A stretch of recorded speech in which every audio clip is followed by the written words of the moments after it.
Hi, my name is Mary Kuchinski, and today for my deep dive vlog, I'm really going to be touching on the topic of locker room talk and how it's associated with sexual assault, which is my group's topic of interest this semester. So, the first thing that I want to talk about is like what locker room talk is, and it's basically like the stigmatized like speech between men, and like it's typically shown like within locker rooms. That's why it's called that. But basically like normalizing like degrading conversation about women and sexualizing women within conversation within a group of men. So many shows and TV show or many shows and movies in today's world exemplify this locker room talk as well, but I'm also going to be talking about how it changes throughout decades. So the first example that I have of locker room talk is from Greece. And while it's not specifically in a locker room, it follows the same definition and the same topic of locker room talk. So basically in the movie we see how like Danny gets back from summer and he's with his friends, and basically they're in a private setting all talking, and all they're talking about is how far he got with this new girl that he was with over the summer, and like how big her boobs were, and like everything like that, and just very over sexualizing speech. And while this movie was based in the 50s, it still goes to show that over the decades like things like this are still very like normalized and accepted, and nothing's really being done to change them. The next example that I have is within the TV show Friday Night Lights.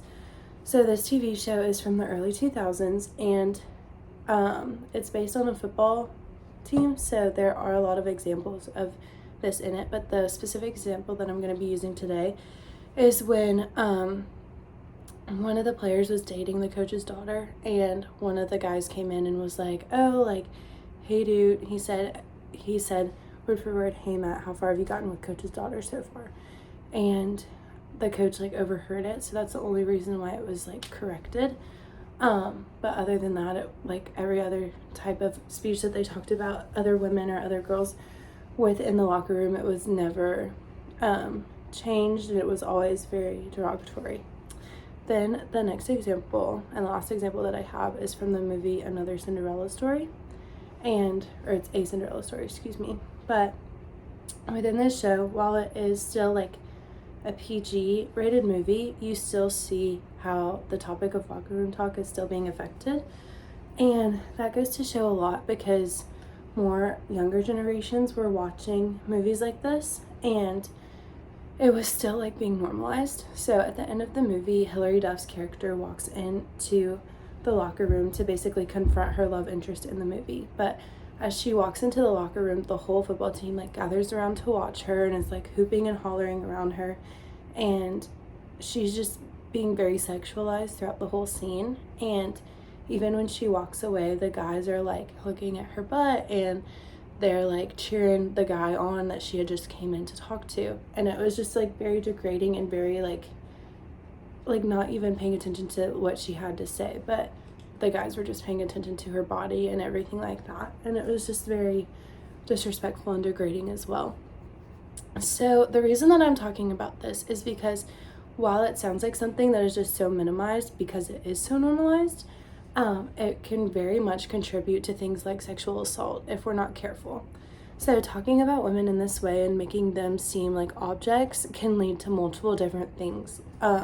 Speech like this can alter like attitudes that not only men have towards women, but also how women view other women as well. And I feel like we even see it in today's world. I know we've touched on things like downtown behavior and how easy it is for people to just like brush up against you and be like, oh, sorry, but it shouldn't happen like that. And so things like this like kind of normalize it within our minds that, oh, we can communicate about like the opposite gender, or men can talk about women like this, when really it builds false narratives and false stereotypes, and it leads to very degrading behavior. And if we're not careful, it can lead to things like sexual assault and possibly even rape, just because of that negative culture and mindset behind it.